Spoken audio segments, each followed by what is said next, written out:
Would you like to see all of the pretty things that I bought in February? And would you like to know what I have planned to sew in March? Well, just keep watching.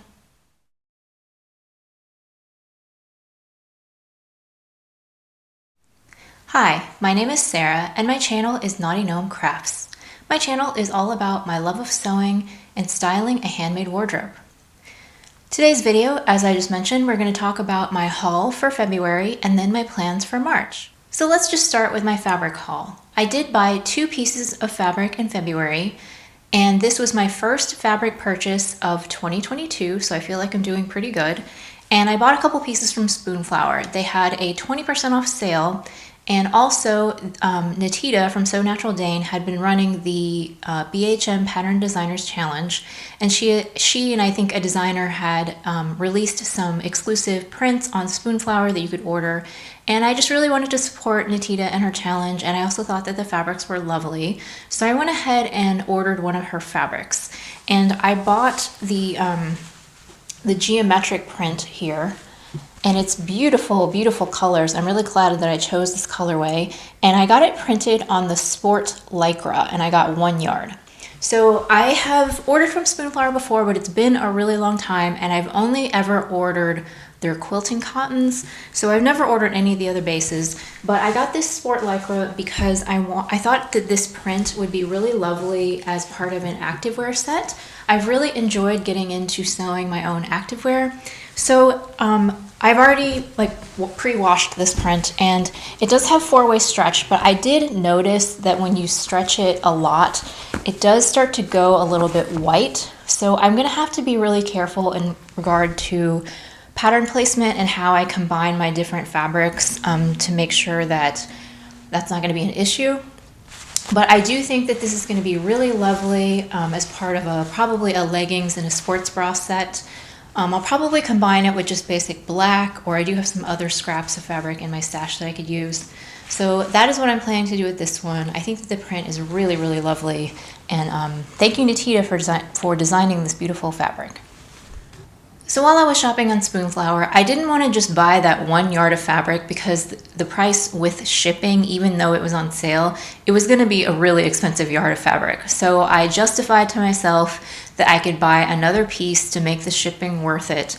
So I did pick up this piece, which is printed on a cotton lawn, and I will put the designer of this down in the description box. She has really, really a lot of beautiful watercolor designs, and I just thought this one was so pretty and that it would make a really beautiful spring blouse. So I picked up 2 yards of this, and I'm very excited to use it. The cotton lawn, it feels to me like a typical cotton lawn would feel like. I've used Liberty before, and it's not like Liberty level, but it does feel like a normal cotton lawn to me. So yeah, I think this is really beautiful, and I'm excited to sew this up. Now let's talk about some patterns. So I did receive my final issue of Fiber Mood in the mail. I had a subscription, but this is the end of my subscription, and I've opted not to renew for now. So I received Fiber Mood issue 18, which is this one. And I did ask in my community tab if people wanted to see a full flip through of this, but I didn't get a big response, so I'm not going to do that. But I will show you the 5 patterns that I downloaded. So I had the combo subscription, which means that I got the paper magazine, but I also was able to download 5 PDF patterns from their library. I never actually used the magazine itself because I hate tracing, and so honestly, I should probably just sell these magazines because I'm never going to use them, but that's a topic for another day. But anyway, so if there was something in the current issue that I really liked, I would go ahead and just download it via PDF so that I could just tape it together and, you know, print it out just in my size with the seam allowance already added so I won't have to trace it. So I did download 3 patterns from this issue. The first one that I downloaded was the mod dress and top. They only show it as a dress here, but it is also a top. And honestly, if I were going to make it, I would make the shirt. I probably would not ever make the dress. Without getting too far into the weeds, I do feel like I've seen designs like this before, but I tried to look at it as though just on its own merits and not get too into like this has been done before. And on its own merits, I do like it. I think that it's a pretty design. So it's just a basic shirt with a drop shoulder. It has a yoke and gathered sleeves. And I could see myself making this, so I went ahead and downloaded that one. The next one that I downloaded from the magazine is the Paula sweater. So this is a knit sweatshirt. You can do a hood or without a hood. I actually think the one with the hood looks a little bit weird. So I'd probably only ever make the sweatshirt version, but I do like the way that this looks. Again, it's like nothing revolutionary that I haven't seen before, but I did think it was nice. And then the third one that I got from this issue was the Zara, and this one is another button-up blouse, and the thing that I liked about this particular one is the pleat in the back. I think that that is an interesting and somewhat unique detail. So I do like this one. If I were going to make it myself, I would probably skip these really long button cuffs and just do elastic in the sleeves. But I do like that one, so I downloaded that as well. And then I did download 2 other patterns from their older collection. So I got the Molly jacket. My friend Michelle from Michelle Sews Again has made a Molly jacket, and I really like the way that hers turned out. I've been thinking about possibly making myself a quilted jacket for a while, and I think that springtime might actually be a really good time where I live to wear a quilted jacket because it's an extra layer, it's somewhat warm, but it's not like too bulky or anything. So I was thinking about possibly making that soon. And then the last pattern that I downloaded was the Marion dress. Again, this is nothing revolutionary, but I did think it was nice. It's a pull-on dress. It fastens at the back with a keyhole back and button closure. It has raglan sleeves, and that was the wrinkle that I thought was just a little bit different. And then it's just your basic tiered dress with puffy sleeves. So I did like that one, and I downloaded that as well. So that was the last of my Fiber Mood subscription. Now I did end up buying 3 indie patterns in February. I don't know about you guys, but I find it much easier to resist buying fabric than patterns. And I think it's because I can go to a fabric website and like load up my cart and go to checkout and realize that I don't really want to spend $200 on fabric and then just, set it aside and go on about my day. But with patterns, I think because the price point is so much lower, and because with indie patterns, there's no like physical storage until you actually print it out, that, it's not taking up space in my physical house or anything. It's just sitting on my Amazon Drive. And also, I can convince myself easier to buy a pattern because it's like, oh, it's on sale. It's only $10. I have $10. And so I'll just go ahead and buy it because the entry point is just so much lower. Let me know if you're the same way, because I don't know why, but I just have a really hard time resisting buying patterns, especially when they're on sale. So I did buy 3 new ones. The first one that I bought was the Chalk and Notch Wren blouse and dress. So I've had my eye on this one for a while. It's not a new pattern, but the company had a sale on it earlier this month. So I went ahead and bought it. I do actually like both versions, but I want to try the blouse first. And then if I do like the blouse, then I'll think about making the dress. I really just like the design of the sleeve. It's almost like a lantern type sleeve, but short. They do have a long sleeve version as well, but I'm interested in the short sleeve version. And I think that Sally from Secret Life of a Seamstress made one of these recently out of a cotton lawn, and it just looked really nice. And so I'm very interested in making that for spring. The next pattern that I bought is from Helen's Closet. She released a new pattern called the Cameron Button-Up Shirt, and it's a unisex pattern. So this idea really appealed to me. First of all, the design of her shirt is pretty much exactly what I've been looking for. I have many other shirt patterns, and so I really went back and forth on this for quite a while of whether I needed to buy another shirt pattern. But her design is just like your classic oversized button-up shirt. I know that Helen's instructions are really good, and so I decided to go ahead and buy it for myself. The other thing that appealed to me is that because it's unisex, I could potentially make it for the men in my life. Now, to be honest, my husband does not wear button-up shirts, so I don't know that I would ever make it for him. However, I was thinking that my dad actually wears button-up shirts all the time. The last time I saw him was over the summer. I went home to visit family, and pretty much every single day, his uniform was like a plaid short sleeve button-up shirt and a pair of shorts.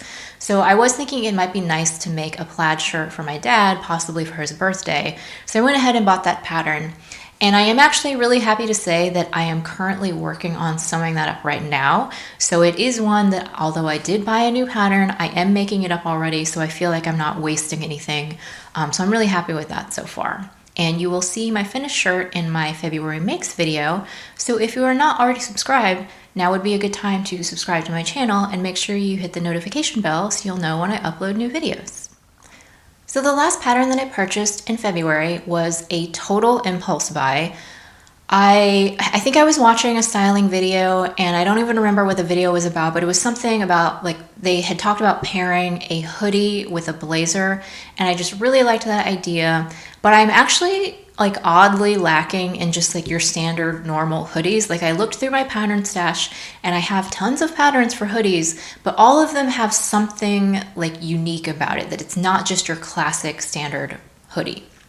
So I went searching on the internet and I found this pattern that I had seen when it was released but kind of forgot about it, and it is the IM Patterns Rainbow Hoodie.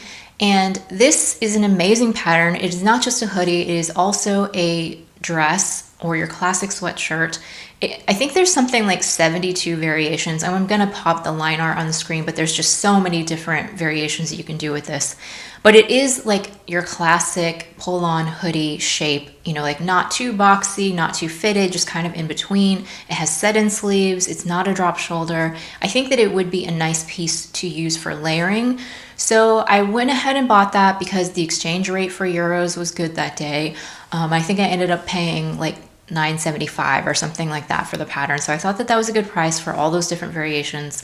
I also really like that there is a variation to add welt pockets, and I've never actually done that before on a hoodie. And I think that it looks good and it would be something fun and interesting to try. I'm also very interested in making the sweatshirt dress at some point. I think that's another staple that I could use over and over again. So I went ahead and picked up that pattern. I don't have any immediate plans to make it, but I'm hoping to get to it eventually. So now let's move on to my March sewing plans, and make sure that you stay tuned to the end of the video because I'm going to need your help with something. So I do try to limit myself to a maximum of 3 things a month so that I don't get overwhelmed. And if I do end up making other things in the month, that's fine. But these 3 things are the things that I really want to concentrate on getting sewn up in the month of March. So plan number 1 is actually for a challenge. The Sew Frugal 22 challenge is in the month of March, and I actually will be doing a video dedicated solely to this challenge. I am one of the 70 vloggers that are participating, and this challenge is run by Ruanne of the Yorkshire Sew Girl and Sam of Frugalissima, and I'm not going to get into it right now, but my video is going to be coming out on March 9th, so yeah, come back then and I'll let you know all about what my plans are for that particular challenge. But that is plan number 1.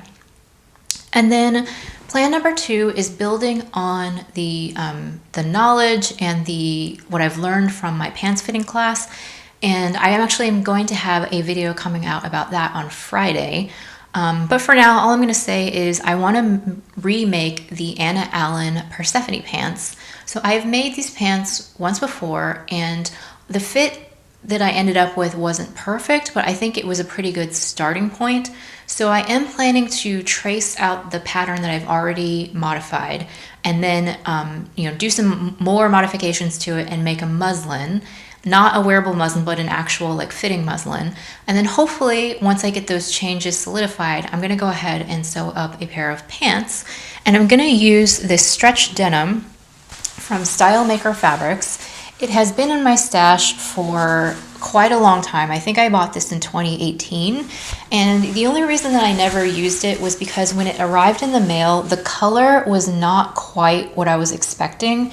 It's a little bit, I was expecting it to be more of like a bluish red, and this is a little bit more of an orangish red, but happily for me, over time I have learned to appreciate this color more than I used to.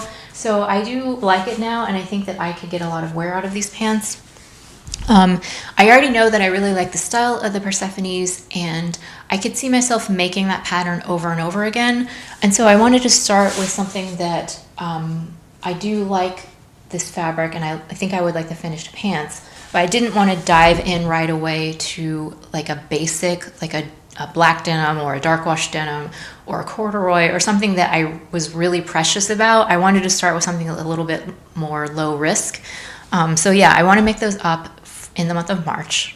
Oh, and this fabric is a stretch denim, but it's not overly stretchy. I think it's like 2% spandex. So I think it'll work for the pattern. I know that many other people have made the Persephones with stretch denim, so I'm not too worried about that.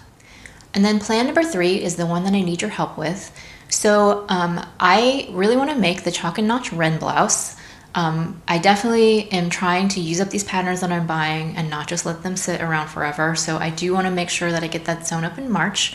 Like I said in my earlier segment, I want to do the short sleeve version for spring. And I want to make it out of a cotton lawn because I think that it's going to be easy to sew. It'll hold that sleeve shape really nicely and also just be really light and comfortable to wear in the spring and summer months. But I'm undecided on fabric. So I have 2 options for fabric, and the first one is the one that I've already shown you, the Spoonflower print. I think that this would make a really beautiful wren blouse, very, very light, and I think the colors are really nice for spring. Or my other option is this other cotton lawn that I bought from Minerva, and this is a Dashwood Studio cotton lawn, and it has a navy background with all these beautiful paint splashes, and I also think it would make a really beautiful wren blouse. And I even think that I could pair it with the Persephones as an outfit, so like these 2 together or these 2 together, I think would make a really nice outfit. So yeah, I'm having a hard time deciding which fabric would make a better wren blouse. I mean, I think they both would. So let me know in the comments which one you like better, the dark background with the paint splashes or the light background with the floral. So that was my haul for February and my March sewing plans. Thank you so much for watching my video. I really do appreciate that you take time out of your day to watch my channel. If you enjoyed this, I hope you will hit the like button and please consider subscribing. I'll see you again next time.